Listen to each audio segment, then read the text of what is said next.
Mr. Pennell, we are now live. This meeting of the Caldwell County Board of Education is called to order. The date of this meeting is March 31st, 2020. We want to welcome you here for this public comment session, and public comment will be governed by the following guidelines. Individuals wishing to make a public comment were asked to submit a request. The options to address the board were by telephone or written statement. Requests were to be submitted by 12 o'clock noon today. As of that time, we received 46 requests. Each speaker shall be allotted 3 minutes. Destin Hall, our board attorney, will be the timekeeper. When you hear the ring, your time is up. Student personnel or other matters that may be required by law to be kept confidential shall not be raised during the public comment session.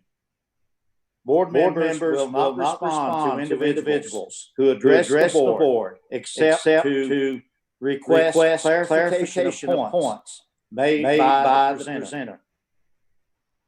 At this time, I'd like to turn it over to our superintendent, who's going to be reading statements, and I think he is starting out with a statement. So, Dr. Don Phipps.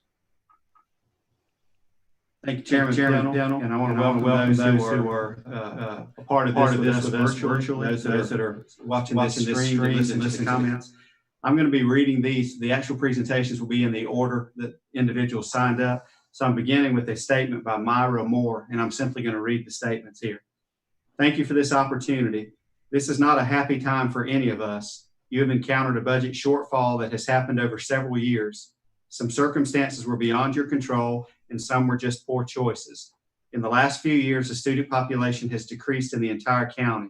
You can't control the economy and where families go to look for jobs. However, you can control what happens to this school and the children who go here. They may be few in number, but each one matters to their families and the community. The history of this community is special and should be preserved, but what really matters is the future. There are many wonderful people who grew up here and became great citizens and leaders in the county. I feel there are many more possibilities for great citizens if we allow Oak Hill to survive and once again thrive. When I went here, my experiences were very memorable and fun, but that was long ago and times were different. Many children who attended this school had wonderful experiences. A young man I met here in 2006, now Dr. Colby Ford, attended Oak Hill School and finished the 8th grade in 2007. He is now a professor at UNC Charlotte and teaches cloud computing, the cutting edge of technology today. If you ask him, I'm sure he enjoyed his time here at Oak Hill. My son David Moore completed his K through 8 years at Oak Hill in 2014 and went on to high school. Last year, he completed high school. He applied for and received a full scholarship to NC State, totaling $82,000, for which my family is extremely thankful. The scholarship process was very competitive for only the best of the best in North Carolina, and I feel his time at Oak Hill was the very foundation to prepare him for this time now at NC State. Who's to say that another student like Colby or David is not here now, dreaming of being a teacher, a doctor, an engineer, or a chemist?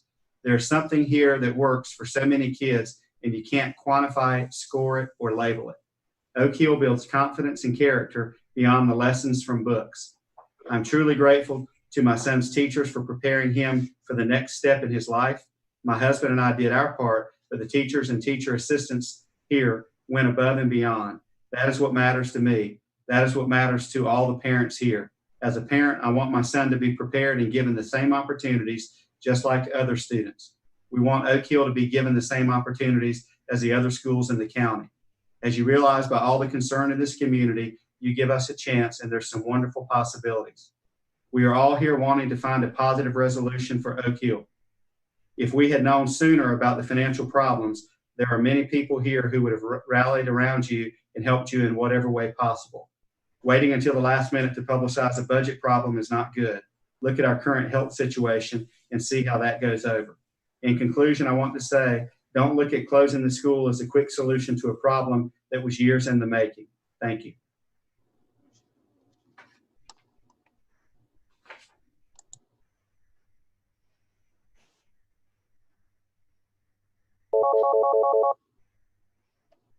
Please state your name for the record. Kelly McIntyre. Go ahead and address the board, please. Good evening. Thank you, Dr. Fitz and the school board, for the opportunity to share my thoughts as a concerned parent from Oak Hill School. My name is Kelly McIntyre, as I said. I grew up in the Oak Hill community, but life and jobs took me away for many years. In 2015, my family was fortunate enough to be able to move back home. As a parent, I was thrilled to be able to give my daughter the kind of quality education that I had received in a small school environment. You see, we lived in Myrtle Beach, and my daughter attended one of the highest rated K-5 elementary schools in the area, possibly in the state. It was supposed to be a great school. They also had an enrollment of over 800 students, or a little bit larger than Hudson Elementary. My daughter was just another kid, a number, a test score that had to be met, and she fell through the cracks. In her fourth grade class, she was thrown in with 27 other kids, only one teacher and no assistant. There were multiple disciplinary issues that year, and my sweet girl, who had once loved going to school, begged daily not to go. I left messages for the teacher with no return phone call, and I called the principal. At the end of that school year, the teacher apologized to me. She praised my daughter because despite the struggles my girl had experienced, she had qualified to be tested for their version of the AIG program. Unfortunately, in an oversized classroom with only one very overwhelmed teacher, she had been overlooked. It was then here at Oak Hill School that my daughter's true potential was realized. From day one, the principal, her teacher, and the AIG instructor were all in touch with me. They laid out a step-by-step plan for her. She was enrolled in the AIG program, and even though she was in 5th grade, she was allowed to attend the 6th grade classroom for ELA because that was an area in which she particularly excelled. Most kids will never have that kind of one-on-one attention in the larger schools in this county. My daughter has since finished the 8th grade there and continues to be at the top of her class at the middle college, taking all honors classes along with her college classes and maintaining a 4.0 GPA in the biomedical program. She is outpacing her peers that came from the other schools in this county, and there are many other former Oak Hill School students doing the same. The education and work ethic that she received while at Oak Hill has been exceptional in preparing her for high school and beyond. I would hate to think that my son, who is currently in the 4th grade at this school, would miss out on that opportunity. Last year, his 3rd grade class had the highest ELA and math EOGs out of all other 3rd grade classes in the county. Test scores grew as a whole for the whole school by 15%. We are not a low-performing school. There's just so much value in this school and other K schools like it.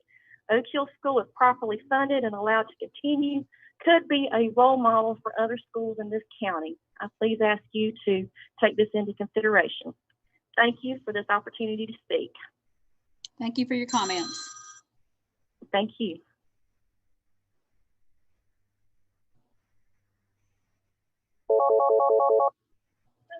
Please state your name for the record. Hi, my name is John McRary. Hey, Mr. McQuarrie, will you go ahead and address the board, please? I sure will. Thank you for the opportunity to speak. I'm a parent of a 3rd grade student at Oak Hill. One of my issues with the school board is the mismanagement of our tax dollars and the lack of knowledge of what the county school revenue budget is for the general fund. Anyone that manages a business knows that you have a budget that you are held accountable to. Just learning of this deficit of $2.5 million for fiscal year 2019 a few months ago, when it has been a problem for several years, is unacceptable for anyone in leadership position. In 2017, the general fund was at a deficit of $531,000. Then for 2018, the deficit jumped to $3.6 million, mostly due to payroll increases approved by the school board. In your January 7, 2019 special work session, Mr. Brown, the auditor, expressed concerns to the board about the use of fund balance for fiscal year 2018. With this knowledge, an additional 79 positions were added and additional expenses approved, ending the year for 2019 with a deficit of $2.5 million, in effect draining even more from the general fund balance. I've listened to several board meetings when various departments requested approval from the board members to spend more money. Not once have I heard anyone ask if the budget allowed for such an expense. How can you not know how we got to this problem and not know what the budget allows for? It is unfair for Oak Hill students in the community to pay the price for your mismanagement of funds. The ADM, the average daily membership for Oak Hill School, has been affected by the Board of Education's policy on student transfers and district lines, losing over 1/3 of the school's ADM. Poor leadership and lack of involvement from previous administration at Oak Hill has damaged the reputation of the school. As a result, Oak Hill School has lost its ability to maintain an appropriate ADM, which adversely affects the number of teachers necessary per grade level. We addressed this with the superintendent and board members in 2018 when we were trying to get wraparound program back for Oak Hill School. The ADM at Oak Hill School is fighting an uphill battle. If the school board doesn't address the current transfer policy, redo school district lines, and show us the same level of support as you do other schools, then that's not going to be reconciled. Operating funds are distributed equally according to each school's ADM. Then by the same measure, the impact of budget adjustments should be equally shared by all schools according to the ADM. This burden of major deficits should not be laid at the feet of one school and one community. Thank you. Thank you for your comments.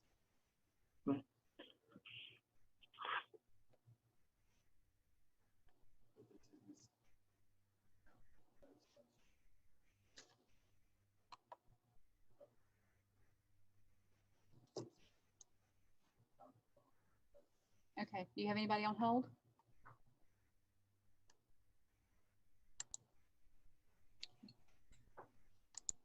Dr. Phipps, can you go ahead and read Ms. Laws's comment, please? I will. This is from Tanya Laws. It says, hello, Caldwell County School Board. First, I would like to thank you for giving me the opportunity to speak. My name is Tanya Laws, and I'm a former student of Oak Hill School. I went there kindergarten through 8th grade, and I know personally from experience the bond that I made with my schoolmates. If something happens to one of our own, we are there for them, even if it's 30 years later. I see fellow classmates out and still hug and speak to them like it was just yesterday that we graduated from Oak Hill. I remember riding the bus all those years ago and not getting home until 4 o'clock because I was the last one off the bus. If you move our students now into another school, there's no telling what time they will be home and how long they will have to ride the bus each day. Does anyone on the school board know of a way to keep the students of Oak Hill School off the bus for hours if you close Oak Hill School? I'm a guardian ad litem for Caldwell County. My job as a sworn officer of the court is to speak for the children, to be the children's voice, and tonight I am speaking for the children of Oak Hill School. In my training and working with my cases, I was taught grief. Grief doesn't just happen with the death. Grief for a child can come from many sources. The end of a relationship, such as a divorce or separation of their parents, loss of health, either in the student, a parent, or a caregiver, death of a family member, changes in a school, loss of a friendship, loss of a cherished dream, loss of safety. Notice the multiple factors that would affect each child if you close down Oak Hill School. It will be an end of a relationship. There are students at Oak Hill School. They have several relationships because of Oak Hill School. They have Mr. Ackerman, Officer Curtis, their teachers, and other staff members. These are relationships that are built with trust. The loss of a friendship is another factor. If Oak Hill School is shut down, you cannot guarantee that the students will not split up. The other factors in this is if you send our children to Dudley Shoals, that means they are in a totally different high school district. Have you considered that? A loss of a friendship at this age is a death to a child, especially the friends that you make in a small school. When I went here, we had a student pass away, and the principal, Mr. Brent Helton, got on a bus and took all the middle school students to the funeral. That is the bond that is built between the students at Oak Hill. They will also lose their sense of safety if the students are sent to another school. They feel safe at Oak Hill School with their teachers. Mr. Ackerman and Officer Curtis. The teachers are connected with students they know if they have health problems, if they are academically challenged, and if they have social problems. The point is that most important is that a change in a school will make the child feel grief, and this is a change that needs to be stopped. Our students at Oak Hill School deserve peace, especially with everything that's going on in the world today. I have a weakened immune system, but I took the chance to come tonight to speak to let you know that our students at Oak Hill School, that our students need Oak Hill School to remain open. Thank you for hearing me, and good afternoon.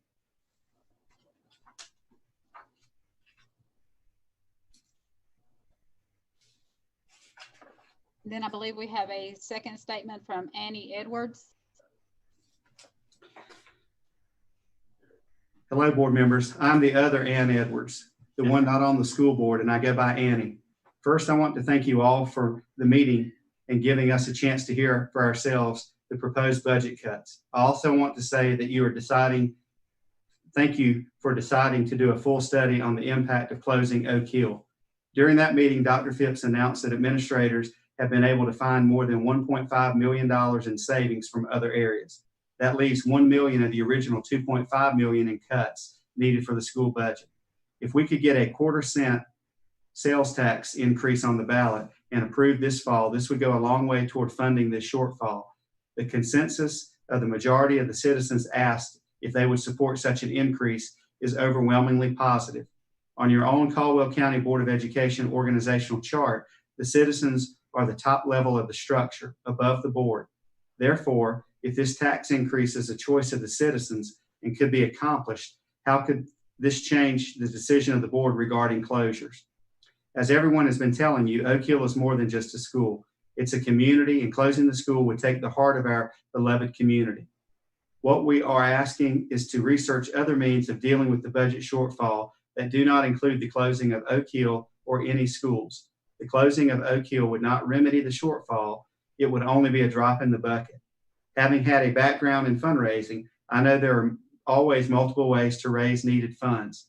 In the Caldwell County Board of Education General Fund information, fiscal year ended June 2018, under the category Private Grants and Donations, the budgeted amount was $3,019,008. The actual amount was $1,895,835, leaving a shortfall of $1,123,173. In the General Fund information fiscal year ending June 2019, under the same category, Private Grants and Donations, the budgeted amount was $3,233,563. The actual amount collected was $2,192,074, leaving a shortfall of $1,041,489. With a shortfall of budget to actual in the category in 2018 of over $1 million, why was the budget amount increased in the category by $214,555 for 2019? To increase the line amount in a category that did not come anywhere near making budget seems to be very fiscally irresponsible. Does the school system have a grant writer employed whose job it was to raise or apply for these private funds? If you do, how long has this person been in the position, and how is their success in the position measured? In addition, what attempts have been made to rectify this shortfall situation for the current school year as far as private grants and donations are concerned? Instead of looking for ways to trim spending by closing schools, eliminating positions, and cutting services to schools and families, perhaps our focus could be better directed toward the goal of raising additional funds. This is a problem that can be solved, but needs to be solved in the right way for all concerned, most importantly, the students and families that will be affected.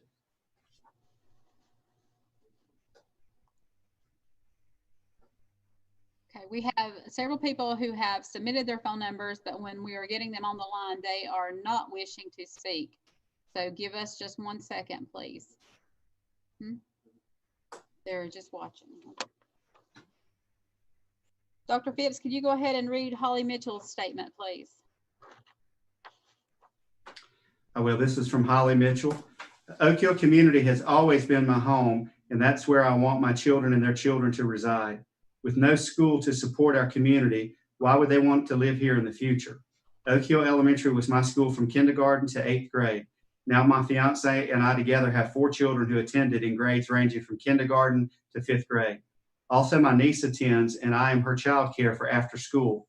When her brothers are school aides, they will attend as well. My fiance's oldest has now thrived to become one of the top of her class. She has progressed through to straight A's and making 4s on her EOGs, all because of having the teachers be aware and caring enough to show us that she needed some help, as well as finding out some learning obstacles that were in her way. Having the extra one-on-one time with teachers and being able to have the opportunity has helped her and many other children in Oak Hill. Families like ours succeed with the help of the school, teachers, and staff like Oak Hill.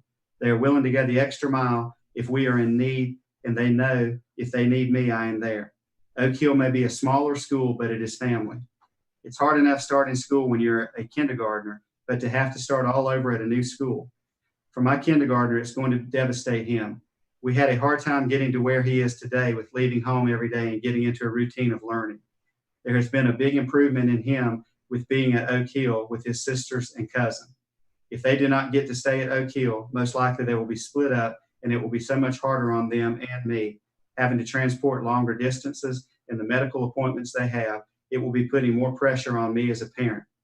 Everyday routines are a big part of a child's development, and these kids have that like many others at Oak Hill. We don't need to disrupt their routines and well-being, placing them in different environments when they are perfectly fine where they're at now. Please consider our need for Oak Hill School to stay.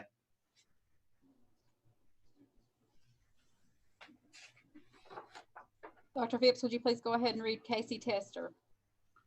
Okay, this is from Casey Tester. Good afternoon. I want to start off by saying thank you for this opportunity. My name is Casey Tester, and I'm the parent of one of our first grade students here at Oak Hill. When I moved down here 4.5 years ago, I knew right away my son would be attending Oak Hill.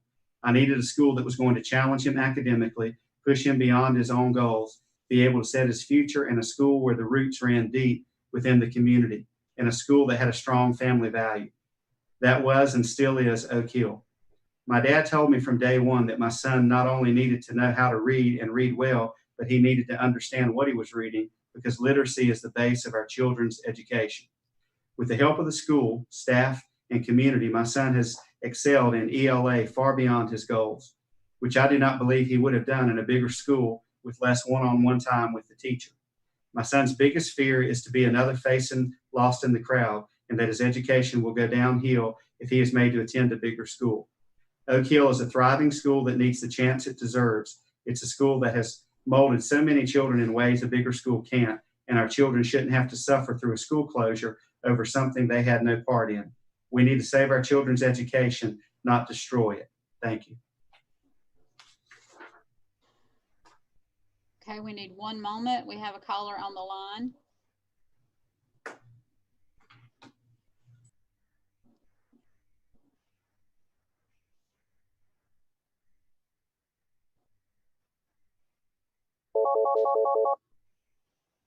Please state your name for the record. John Moore. Mr. Moore, would you please address the board? Good evening, board. Thank you for allowing me time to speak. I've been sitting here listening to a lot of wonderful statements read from students and parents from the Oak Hill community, and it makes me quite envious to listen to these stories, because, you know, my 3 kids are educated in the Caldwell County school system and have done quite well, but I couldn't imagine how my kids, along with other students in the school, would have done if they would have had the teacher to student ratio that Oak Hill students have been privileged to have through these years. Part of the budget problems that I think we're experiencing now is partly due to the fact of keeping this school open for as many years as it's been open. Looking at it, you know, I came up through the Caldwell County school system in the 70s, where we had more changes, new high schools being built, high schools being shut down, middle schools being changed, and that was all for the better. Change is a part of life. Looking at it from a pure business standpoint, this school probably should have been shut down years ago. Again, I don't see why 1% of the student population in this county should dictate the budget and shortfalls of 99% of the students. I know from a personal viewpoint that I have my kids out here at High Brighton who are looking at busing needs for sports programs, and we're having to donate money privately just to fund these bus trips to get our kids to and from sporting events, and gladly to do that. But when I'm looking at 1% of the population wanting to keep a school open, I don't see how as a board you can look at the other 99% and say, look, we're going to keep this school open because of the community here likes the teacher to student ratio that they've got and the success that they have, but everyone else is going to have to cut or raise taxes to pay for it. Again, I appreciate your time, and I wish you guys would consider the 99% that this is affecting. And I know this choice is not an easy one to make, but from a business standpoint, I think it's the right choice to make. Again, thank you for your time and have a good evening. Thank you for your comments. Yes.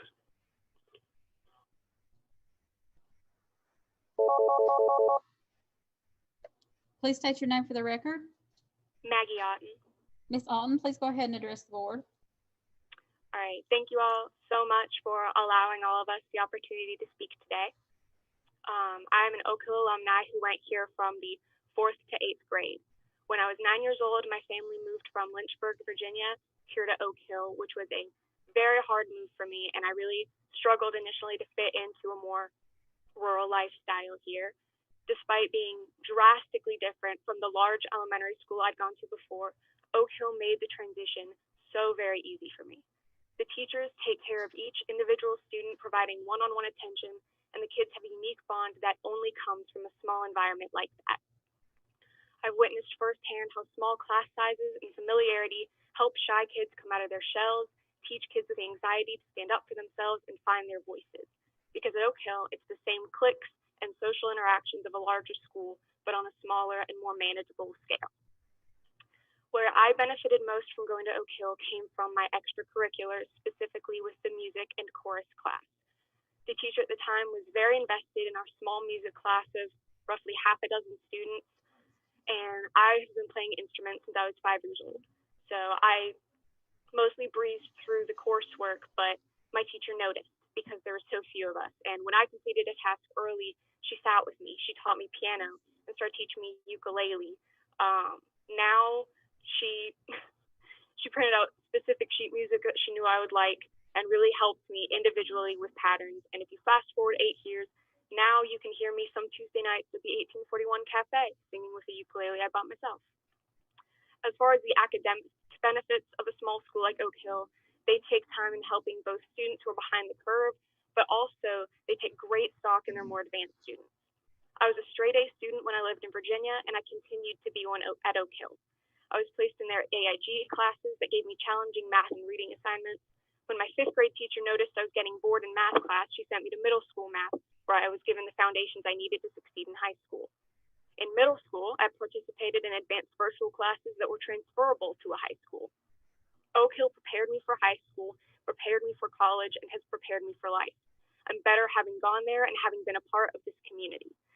This fall, I am graduating from the Caldwell Early College with 2 associate's degrees, summa cum laude, with a 4.6 GPA. Oak Hill is one of the many steps that got me to where I am today, and I will be forever grateful for it. North Carolina has one of the highest populations of rural students in the country, over 500,000. Please prioritize schools like Oak Hill as much as we prioritize our students. Thank you so much. Thank you for your comments.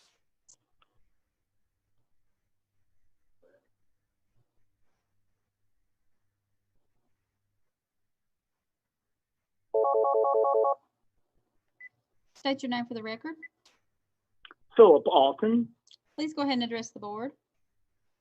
Hi, Dr. Phipps and the board. Thank you so much for letting me speak. I do appreciate it. I hit my timer on my microwave, so I will not go over.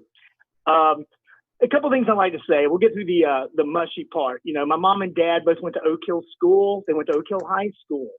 My dad went 1st grade through 12th there. My mother went to Dudley Shoals, and then that's where you went to high school, was Oak Hill. So there's a long history there. My brother and I both graduated there, and then went on to High Brighton as I went on to Western Carolina. So I felt like I had a really rounded education. One of the things I want to think about is in 1972, in the second grade, one of my best friends, Mike, didn't show back up for school. And I was told, well, they have done a redistricting. Well, it meant nothing to me at the time because I was just wondering, can I get ice cream at break? And that's all I cared about. But then I got to thinking, as I got older, well, we redistricted because we were getting ready to close in 4.5 years, Lenore High, Granite High, and Hudson High. So you had to justify putting bottoms in those seats. I get that. That's just basic economics. But if you continue to close down an area where people can go to school, you're not going to have the numbers that you would have. But one last thing I'd like to say is that if you look at the GIS of Caldwell County, there's a lot of large tracts of land in the Oak Hill area. And God forbid, but we all get old and we die. And all the kids don't always want your land, so they sell it. So just like Sawmills and Hudson and Grace Chapel, you eventually are going to see people selling the land for developments. You're going to have to build another school either way. So all I say is put that in consideration. I get it. It's business. It's money. But just if you could think about that, that'd be wonderful. Thank you for your time. Have a great day. And everybody be safe. Thank you for your comments. Dr. Phipps, can you go ahead and read Amanda Crawford, please?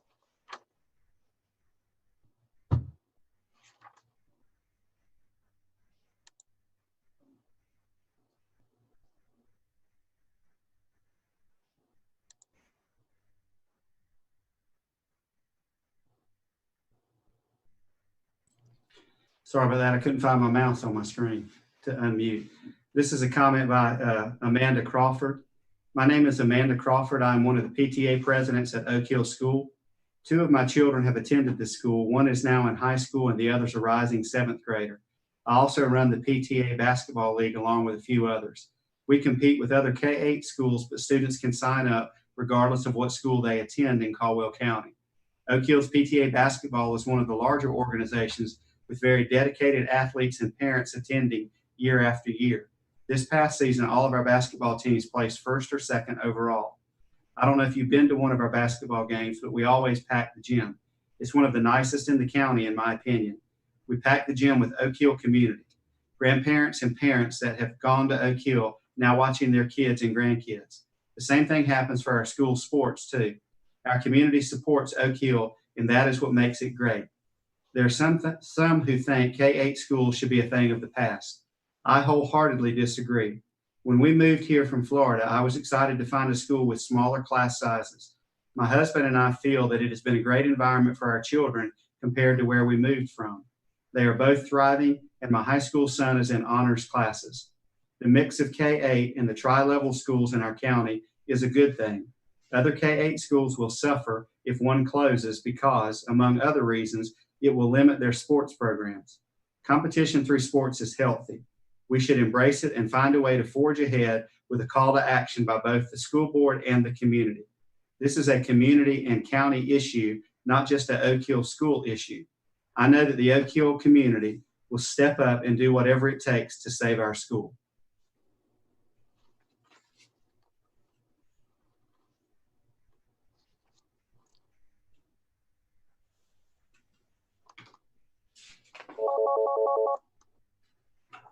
Please state your name for the record. Yes, this is William Bill Jr. Please go ahead and address the board. Good evening, everyone. Thank you for the opportunity to voice concern regarding the matter at hand. I'm speaking as a parent of children in another school district, but naturally with grave concerns. I personally am a product of Caldwell County school system and specifically Oak Hill School. I attended K-8 there. Oak Hill set the foundation for a lifetime of development and opportunity, and I simply would not have had it any other way. So I've got 4 points this evening to discuss. The first one is a 2020 North Carolina local school finance study that showed the North Carolina average spend per student is just over $1,700. The Caldwell County spend per student is $1,287. This is $427 below the average of other counties in North Carolina. More significantly, it's significantly below neighboring counties as well, such as Catawba and Watauga. I was never told in life to be below average, and I urge every person on this call participating in this meeting to see to it that we excel in preserving the opportunity for each and every child in our entire school system. Second point, at a recent school board meeting, approximately 1,800 transfers were approved within the county. This is roughly 15% of our total school population.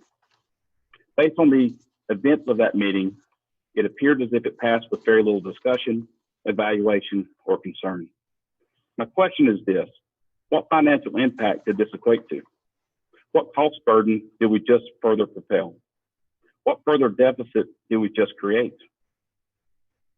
I rely on Albert Einstein's definition of insanity: doing the same thing over and over again and expecting different results. We must take a hard look and keep from making a bad situation even worse. Do we clearly understand why we are in this position? Several others have brought up amazingly relevant points to help drive this point home. What elements within our county's control led us here? And it leads me to my last point. What is your 3 to 5 year plan? Do you have a strategy? What is your vision for our school system, our children? What cost structure is required to support it? I go by the old adage, if we fail to plan, we plan to fail. And I'll leave you with this. What is your plan? Thanks for the opportunity to speak to the board. Thank you for your comments. Dr. Phipps, could you please go ahead and read Jerry Benfield? I will. From Jerry Benfield. Dear school board, Oak Hill School has been in my family since the last pandemic in the 1920s. From my great-grandmother to my daddy and uncle, myself and wife and daughter. I would hope that my grandchildren may go to that school one day. I live just down the road from the school, and a big concern of mine is what's going to happen to our community if you rip the heart out of it. And also what's going to happen to the beautiful building that holds so many memories for all of us. Is the county going to maintain the building as far as keeping the power on, boilers fired, grass mowed, and replace the roof, etc.? And if so, I don't see how they could save their $1 million unless you're just planning on walking away and it becoming a rundown building similar to the hospital in Banner Elk. And at that point, it would cost millions to dispose of. So unless teachers make more than I think, I don't see that much savings just to kill our community. Maybe there needs to be someone on the school board that is from Oak Hill that would stand and fight for our school community. Could you please go ahead and read Cindy Runyon? From Cindy Runyon. Dear members of our school board, with these unprecedented times around us and before us, there has been no greater time to emphasize how important this community and our children's futures are. Caldwell County Schools has been a bright and shining beacon to our children for hope and stability of their past, present, and future. As a former student of Caldwell County Schools, I was blessed to attend a sister K-8 school as a child. This school holds some of the fondest memories for me, not simply because of my childhood, but because of the community. You see, K-8 schools do more than just support the community. For all of the K-8 schools in Caldwell County, they are the pillars of their society. This is where our children build lifelong friends, meet teachers who impact them for a lifetime, and grow to become our future leaders. We teach our older children to look after the young and to be bright and shining examples, meanwhile giving them the opportunity to have stability and independence. Study after study has shown that this stability helps these children overall in their testing, but more importantly, helps the character of these young men and women. I personally moved into the school district and enrolled my daughter and will potentially be moving my 2 middle school age sons next year, specifically for the small classrooms. You see, 2 of my children have special needs. One has been diagnosed with Asperger's syndrome and is high on the autism scale. The other has ADHD. Having them in smaller classes is crucial to their learning potential. Without Oak Hill, these children will be thrown into limbo, their stability ripped from them to save money. I've read several articles as to how much money Caldwell County could save potentially by shutting down Oak Hill. But every time I get through with them, I come to the same conclusion. Why was Oak Hill neglected for so long in the first place? Have the school board members and county commissioners exhausted all efforts for funding through grants and personal donations? I've also been told recently that 3 members of the school board have proposed that there be a tax increase to fund more SRO officers. If the county is in such a deficit, why are we planning to spend extra, increase salaries, etc., before it's even been decided on Oak Hill's fate? It seems the only ones who are really shouldering this pain are the students and communities themselves.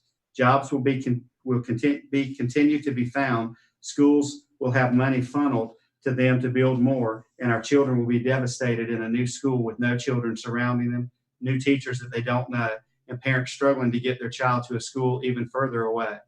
I implore you to please take a step back and see this situation through my 7-year-old daughter's eyes, or the seventh grade students who have attended Oak Hill since kindergarten that will now be ripped out of what's comfortable and into a massive middle school with strangers.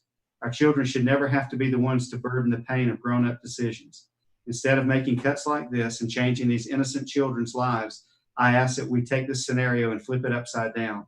Make plans to do fundraisers, give local businesses the opportunity to step up and ask the community to chip in to make adjustments where needed. I, for one, will lead this charge. If needed, I will help in any way possible, but please give this community the opportunity and patience to become what we need to be. Oak Hill School is not a burden, it's a blessing. Please let it be a blessing to you. Thank you for your time. We have a caller on the line. Please state your name for the record. Carol Deal. Please address the board, Ms. Deal. Thank you for opportunity to speak tonight.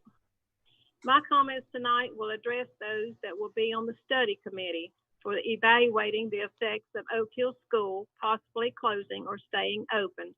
Thank you, Teresa Branch, for requesting this study to the board. Before you begin the study, we would like for you to have some Oak Hill people on this committee. They will help provide you a more in-depth study on bus routes and hardships on our families if you close the school and what it will do to the community. You know, you never know how it really is until you walk in someone else's shoes. When looking at the bus route, please get on a bus and have one of our bus drivers take you on a bus route over the Draco and Duck Creek area.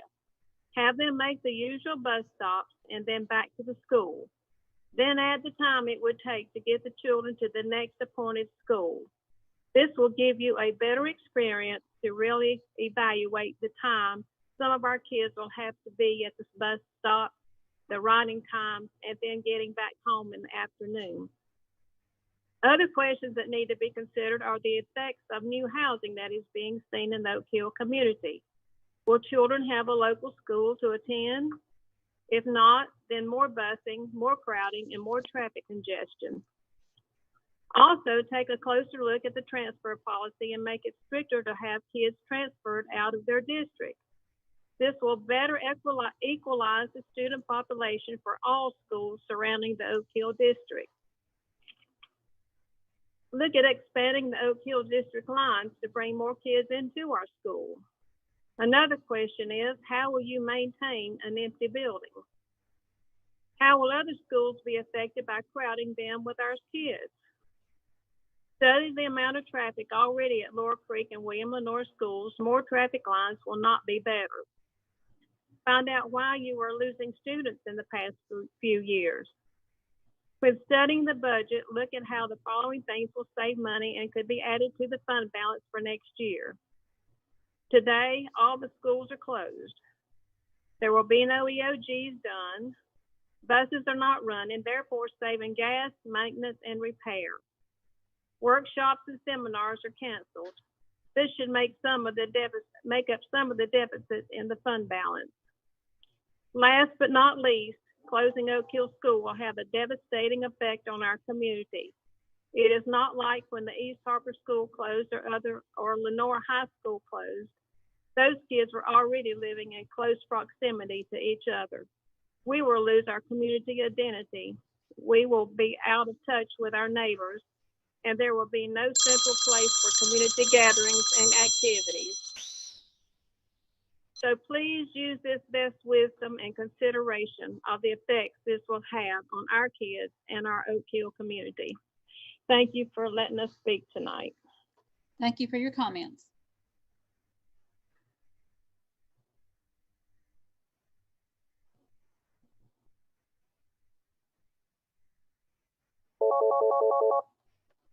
Please state your name for the record. This is Alan Reed.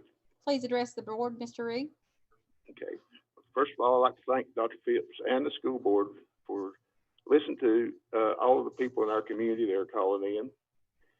And I go back thinking about Oak Hill School. I come from there. My sisters both did. They both taught school. My mom worked at Oak Hill for 27 years as a secretary. And I just think that it's going to be just like an injustice to our students in our community that if you close the school, it's just going to, as people have said, it's going to affect them greatly. I have 5 grandchildren that go there. And I just think it's going to be hard on the parents to get them to a different school. And this is the heart of our community, the school is. And I don't think that the closing the school is going to help the financial problem. And it's sort of like being singled out, Oak Hill is. And they need to look at other ways to come up with to settle the budget deal. And not, I don't know, it seems like we're being discriminated against the Oak Hill community and greatly the students. I just think it's going to affect them greatly, doing away with the Oak Hill School. And I appreciate your time. Thank you for your comments.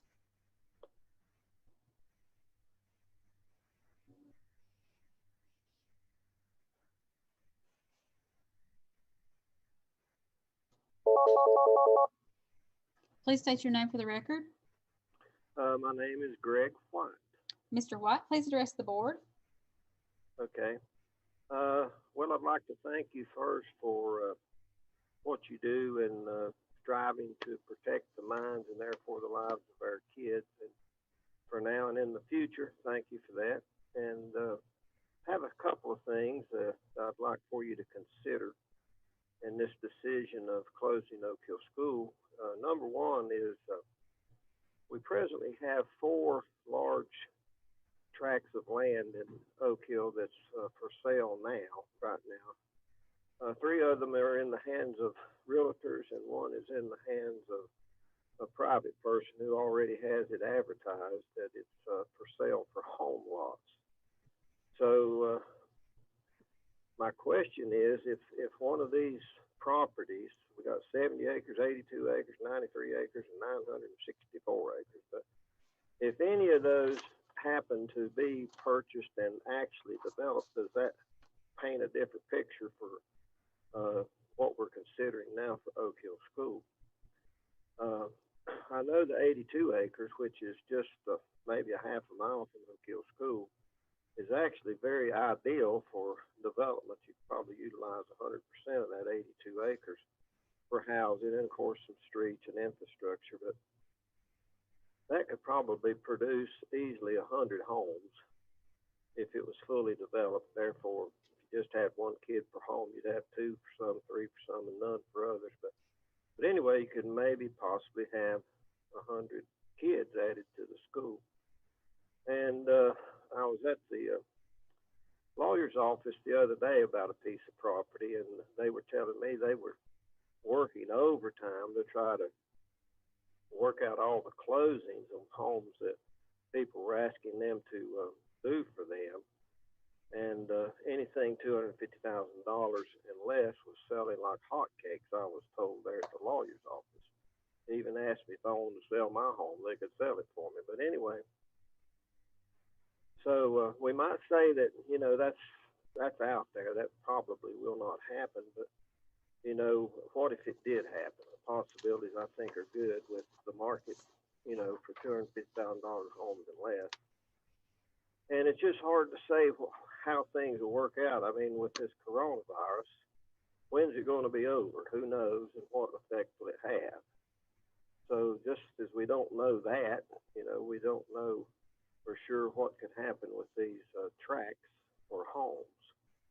And another thing I'd like for you to consider is, I don't know how much Google is helping with our tax situation. I know we gave them a lot of incentives to come here in ways, and I know they're helping in some ways, but should they maybe help extra beyond what they're presently doing? And, they have made us a potential terrorist target, which we was not before. So there might be some extra compensation we could maybe expect from them, just on a friendly basis, or even on the basis of being in the position we're now in that we didn't used to be in. So anyway, I'd just like for you to consider that. And I know you're working hard. I know this is not an easy decision. I know you're not taking it lightly. And so therefore, maybe some of those things are something you haven't thought about yet or thought through thoroughly. But I'd appreciate it if you would. And thank you very much again. Thank you for your Good night. comments. Dr. Phipps, can you go ahead and read Callie Awad? This is from Callie Uwad. My son Gavin is in the first grade at Oak Hill School. He's a transfer student, along with his brother, who will be starting kindergarten next year. The reason I chose Oak Hill is because Gavin needs the extra one-on-one that Oak Hill has provided. A little history about Gavin is he has absent seizure, which occurs many times throughout the day. An example I like to use so people can understand better: if someone says, "Go get the red coat," he may hear, "Go the red." Teachers have to have a lot of patience with him, and you can only imagine having someone like Gavin plus 20 more children calling your name throughout the day. His EEG last week showed 9 absent seizures in a 30-minute time frame. His medication has odd side effects like preventing sweating that can lead to heat stroke. All teachers have been on board with me through this whole journey, and I have built relationships with each one, so I know my child is in good hands. He has extra help with the EC teachers and speech teacher here at Oak Hill that he and I adore. Oak Hill works for him when other schools will not. All middle schools in this area are large and overpacked. This makes Oak Hill special for the ones that need the extra help throughout every grade. As you will hear about more information on the district lines, we are an example of this district issue. We are 3 minutes from Oak Hill and about 6 from Dudley, but in the Dudley district. I hope you consider every child like Gavin that has to have more of the one-on-one time before making your decision. If the decision is to close Oak Hill School, then this will cause stress, more seizures due to the stress being a trigger, and anxiety on Gavin, which can make learning even harder on him. If you can do this to our children, then you as a person need to examine your heart and wonder if you are in this position for the right reason. Thank you. And can you read the next statement, please? Angela Cassaval. My name is Angela Cassaval. I would like to address an issue that I believe has made a major impact on the enrollment at Oak Hill School. I did not have a choice but to transfer my children from Oak Hill due to the lack of a consistent wraparound program. There really is a need for unconditional wraparound at elementary schools, and I am certain it would have helped with the transfer of many students away from Oak Hill. I come to you with firsthand experience. I have 2 sons. 11 years ago, my oldest son did his kindergarten screening at Oak Hill School. Unfortunately, new to having a child in the school system, I did not think about the fact that there was no after-school care at Oak Hill until July. The thought of my 5-year-old child riding the bus home and being home alone scared me. I requested a transfer to Lower Creek School. It was denied because they were already over their limit. I went to Davenport and was lucky enough to be able to transfer due to my emergency circumstances. We have had great experiences at both Davenport Elementary and William Lenore Middle, but the point is I feel as though my children were deprived of attending their home school. I know there are many others with the same reason for having transferred. Thankfully, Oak Hill School has a very active PTA. My boys have been able to be part of their home school by playing PTA basketball at Oak Hill every year since the age of 6. Families cannot plan where their children attend school year to year depending on whether wraparound will be offered. Once students transfer away and get settled and make friends at their new schools, they won't be back simply because it's not fair to the kids to move them around. Working parents may not have relatives able to pick up their kids from school. Without the stability that wraparound offers, many transfers will happen. The enrollment in wraparound may be low at first, but good business sense will tell you not to expect it to do well for a few years. As new kindergartners arrive each year, enrollment will improve. Another example of not giving a program a chance is a preschool program that was offered at Oak Hill School. I saw the playground that was built for it. How long was it in operation before someone said there's not enough enrollment? Only 1 year, I believe. You can't offer something like that for just 1 year and expect it to do well. With the stability that an unconditional wraparound program offers, school transfers will naturally decline, but you have to leave it in place unconditionally. I know wraparound is an independently run program, but it's something that should have been addressed a long time ago. Sure, we can have a stricter transfer policy, so we're not a county of choice, but I bet that wouldn't be necessary if simple steps are taken to provide the stability that students and parents need. It's a shame we have to consider closing a community school when all steps to save it have not been exhausted. We appreciate your true consideration of the comments people are making on behalf of the community and our school. Okay, I believe we have another caller.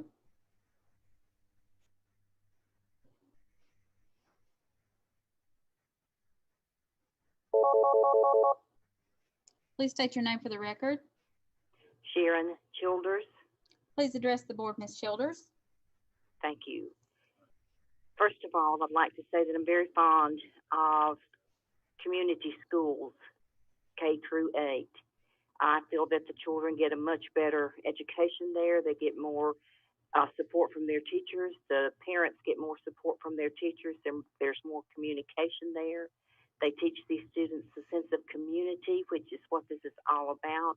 Prepares them to go on to the next step of high school. I feel that it would be detrimental to their education and their learning if they're transferred before the 8th grade.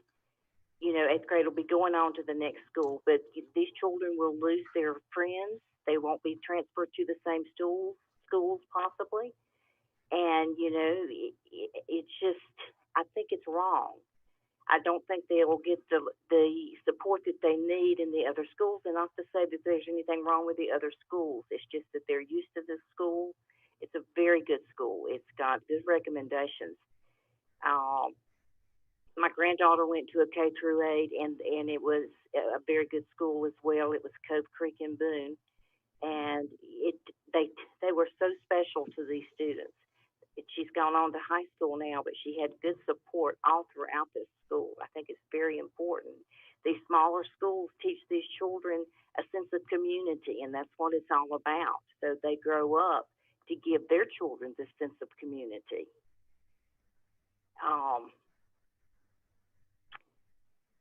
Yeah, I think that's all I need to say. I just really hope that this school can somehow stay open. I think the children deserve the best that we can give them. Thank you for your comment. Thank you. Thank you.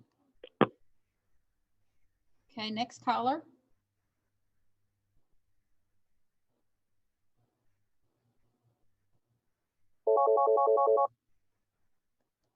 Please state your name for the record. Buck Deal. Mr. Deal, would you please address the board? Dr. Phipps and Board of Education, thank you for hearing us tonight. You should have had a copy of several articles that studied middle schools versus K-8 schools, and across the country we have trouble in a lot of the middle schools. The K-8s are considered a better model and they're more cost effective. We have a good example of that here in Watauga County, where they're all K-8 and one of the best systems in the state. Our K-8 schools lead the middle grades in Caldwell County, with Collinsville being tops. So K-8 schools are good. Nothing better than a K-8 school and a community school for children, parents, and the community. Big versus smaller. Some of our schools are getting a little too big, particularly in the elementary and middle schools, and some states have even limited the size of their schools. I want to move now to the article in NC Policy Watch that was dated 12/12/19 on the Leandro report and decision by the state Supreme Court that the state constitution requires that all children receive an equitable and sound basic education. The report states that North Carolina fails to adequately fund and administer a sound basic education for NC children.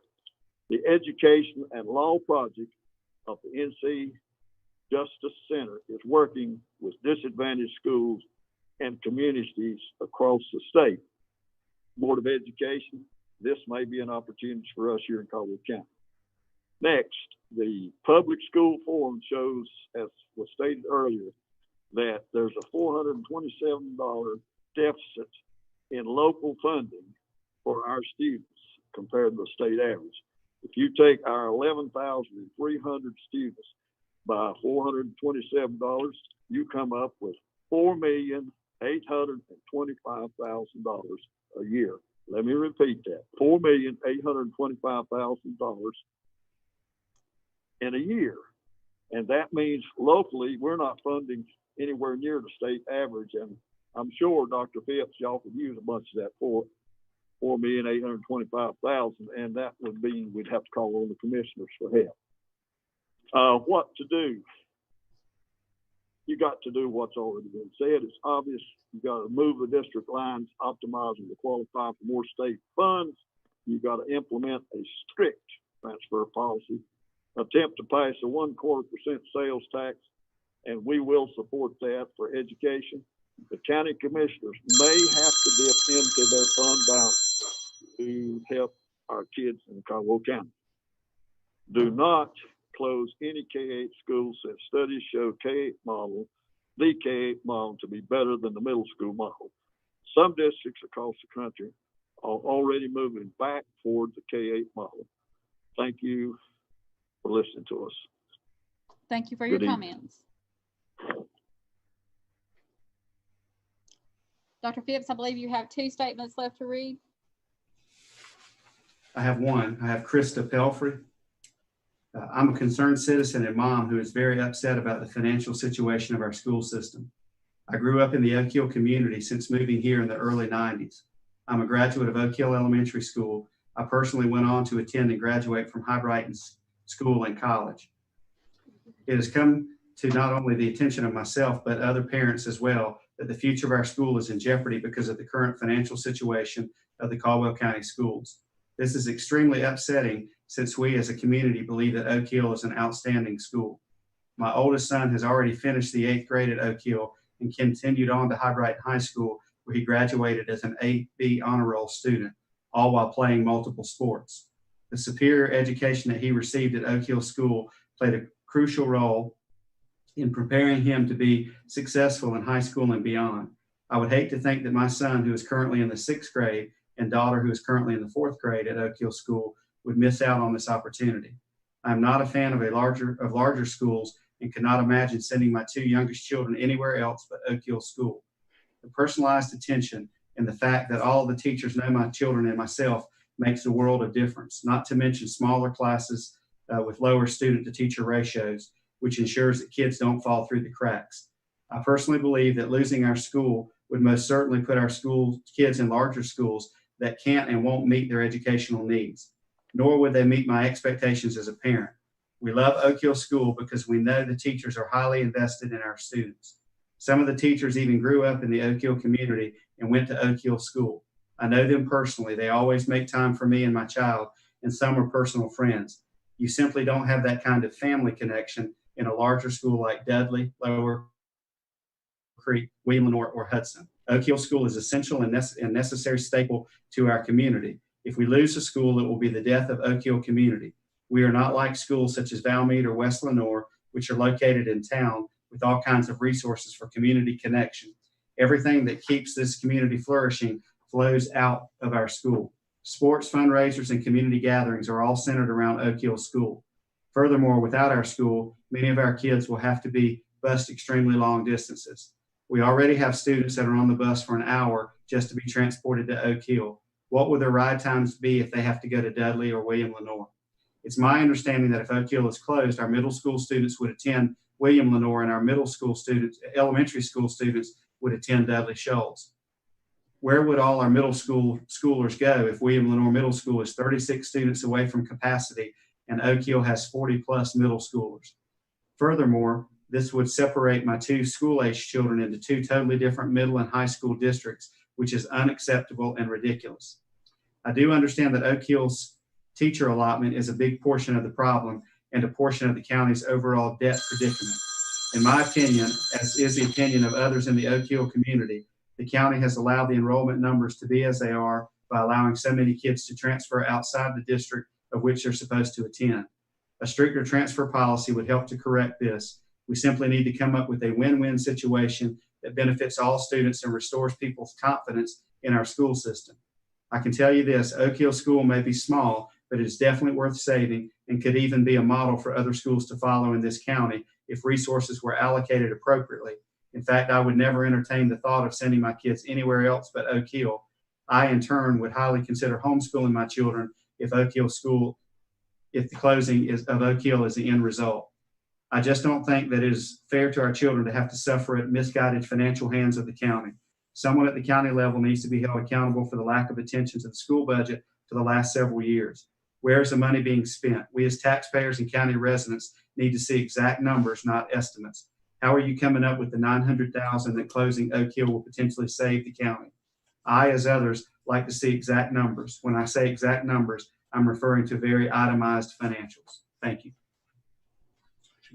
And Kathy, I have one other one by Mr. Goodall. Is that the one you're referring to? Yes. Okay. I'm going to read this now from Eddie Goodall. Good evening, board members. I know the coronavirus has sneaked into our county and into your county, and I just hope those 3 confirmed cases that you have are your first and last cases. My name is Eddie Goodall. I have an extensive background in charter school startups and charter advocacy over a 20-year period. My firm, Goodall Consulting, currently provides extensive accounting services for about 15 charters, and we manage 2 other schools. I'm here to encourage you to consider how to best allocate your public resources, particularly the facility at Oak Hill Elementary. I have visited the school and met with an interested group of citizens up there who want the school to remain a public school, whether it be a district school or a public charter school. There are several North Carolina general statutes that suggest a legislative intent for prospective charters that might mirror Oak Hill. The state specifically wants a charter in every county. The state wants LEAs to share its facilities with charters, even if those facilities are not going to be used for educational purposes. The state even has a pathway for solutions or resolution when a district and charter cannot agree on lease or purchase terms. Please consider keeping the school open, but if you choose not to, then donate, sell, or lease the facility to a new charter school board of directors. The terms of that transaction can include a variety of innovative governance ideas, like the charter leasing bus service, power school, and link administration from you, and possibly prepared meals. There could also be collaboration about staff hiring policy and whatever else is needed to meet the mutual needs of the 2 parties. We can be very creative. There's no blueprint how to do this. I'm happy to work with you, your superintendent, and a prospective charter group in any way we can. Do not hesitate to call on me in any time. In summary, I've been involved with many new charters. One was Union Academy in Monroe that we opened in 2000. I co-founded the charter and was the vice chair there for a few years. We negotiated with the Union Board of Education to lease the old Shiloh School, which had been erected in 1932. It was being used as a book depository. The original Shiloh School was opened in 1917, so this is familiar territory to me. Thank you so much for this time, and I pray you stay safe. And we have one final caller.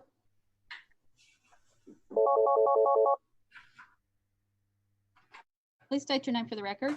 Lynette Ramsey. Ms. Ramsey, please address the board. Thank you. Good evening, Dr. Phipps and members of the board.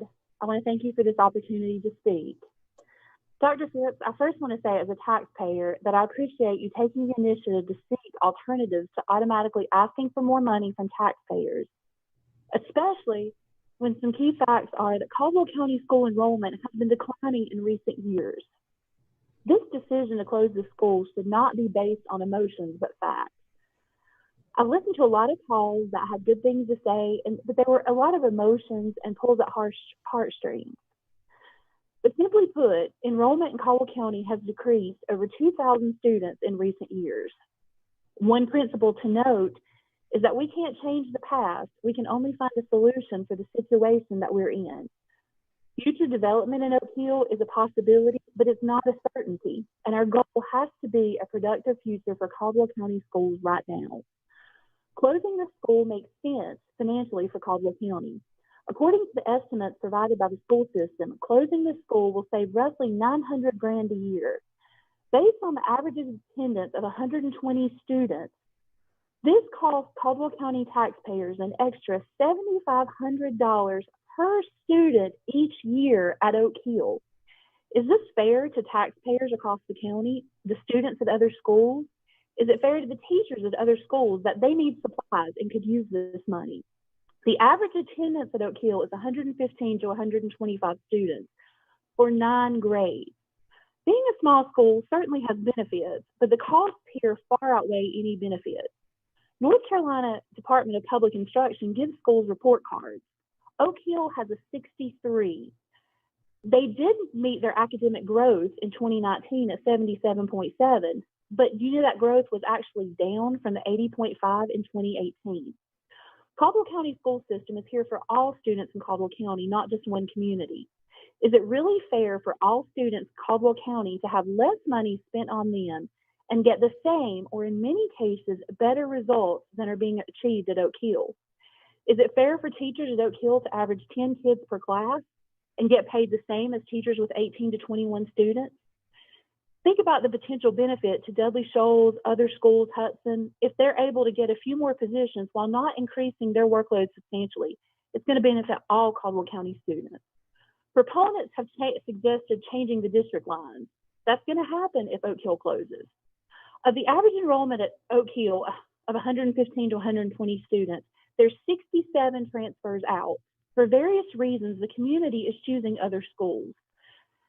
If we stop school transfers, that's going to hurt the entire school system because there will be a deficit and parents value school choice. I firmly believe that if the members of the community of Oak Hill wish to keep a school at the physical location, we can lease or sell them the property to use. Let them use it as a private school or a charter school. At the end of the day, it's not good financial stewardship to continue asking Caldwell County taxpayers to bear the burden to keep the school open. We must make this decision based on facts and not emotion. Thank you. Thank you for your comments. Chairman Pill, for the record, I would just like to say there were several people that were called, and when they were contacted, they did not wish to speak to the board or address the board. We just want to reiterate that every individual on that list was called. Thank you, Mrs. Chandler. We appreciate all the comments tonight. And we thank you for calling in or for those comments that Dr. Phipps read. We take these comments very seriously and will prayerfully consider each of these. It's an important decision for us and for everybody in the county and especially for the Oak Hill community.